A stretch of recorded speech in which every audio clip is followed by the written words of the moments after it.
Nick Sinclair, welcome to the Business Advisory Show. Thanks for having me on. Very welcome, mate. Now, a legend, I believe, I'm allowed to say that about you, of the accounting industry these days. What does business advisory mean to you, given you provide talent to so many accountants and bookkeepers, not only in Australia, but in other parts of the world as well? Yeah, look, it's $1 million question, isn't it? And I ran an accounting firm for over 5 years as well. I think business advisory is simply helping a business owner improve their business, whether that be through cash flow management, whether it be through high-level advice, or whether it be just helping them buy a car right. To me, it's quite simple. It's just helping them become a better business. Yeah, and I think one of the big issues we hear from accountants and bookkeepers is that they're time poor, so that they fear moving into business advisory, doing it poorly, dropping the ball on the compliance side. How has your business helped, dare I say, accountants and bookkeepers to become better business advisors in terms of capacity and scale? Yeah, it's an interesting question. The first thing that I want to raise is when I had my own accounting firm, one of my clients said to me that they didn't ring me when they bought a car, and they bought it in the wrong structures, and it was just a complete mess. We had to unbundle it. They also bought investment properties in the wrong structure, and a lot of the time they said, we thought you were too busy and that you didn't, you'd charge us if we asked you for this advice. So I think a lot of accountants are just busy, and our clients think we're busy, so they don't bother asking us, but it causes us more work down the track and a higher cost for them.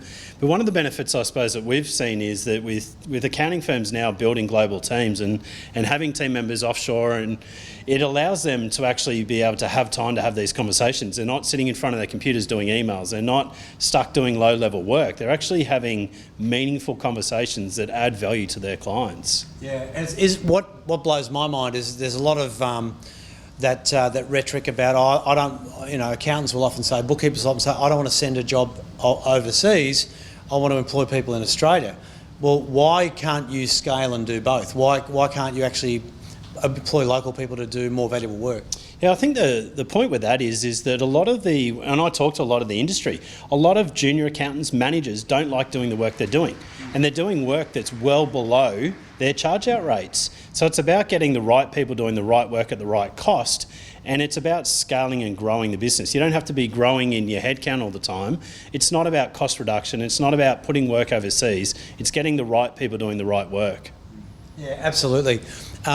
In terms of firms actually growing, or even smaller, startups or bookkeepers that are working from home, have you seen some good examples of using your business, if you like, and then they've actually been able to grow their business, and maybe someone like a Lelette Collegia who's then doing high-level work?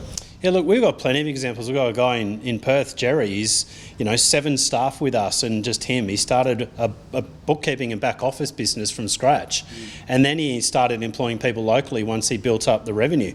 Lelette's another example. There's so many examples of small firms right through to big firms that have built out capacity so they can actually have meaningful conversations with clients. At the end of the day, we're in the business to help our clients.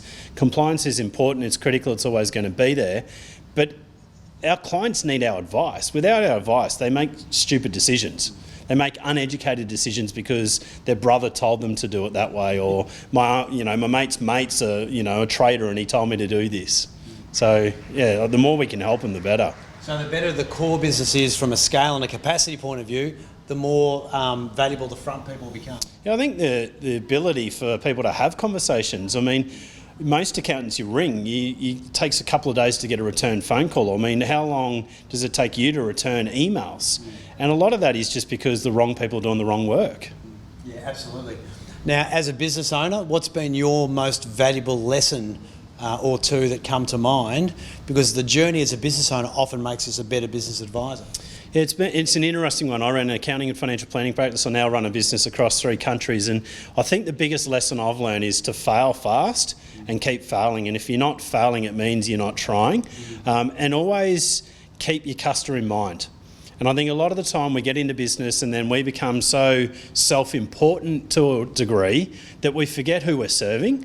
And we're serving our customers and we're serving our team members. That's our role as a business owner. So never forget who you're serving and can just do the right work. Yeah, it's a great point.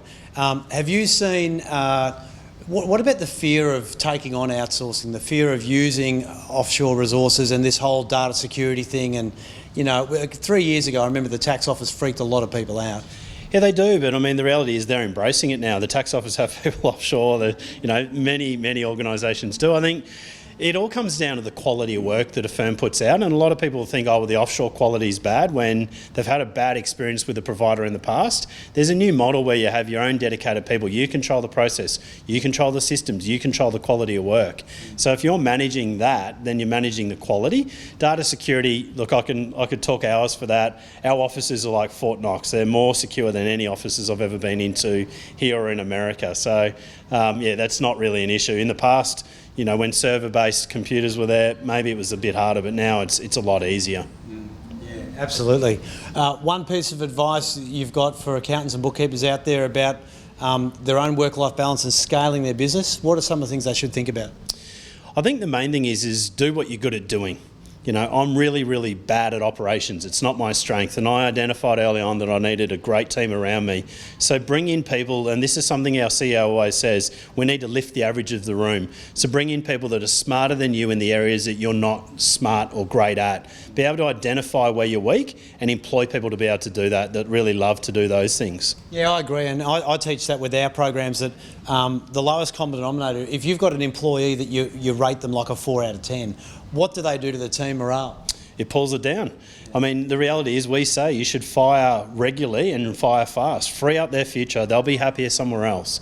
If you have a low-performing person, it'll drag the whole team down to become low-performing. Yeah, and as my old mate Ed Chan used to say, let someone drag the next employer into their nightmare. Yeah, exactly. Let them have your problems. Yeah, exactly right. Yeah. Thanks for coming on the show today, Nick. It's been a pleasure. Well done, mate. Thank you.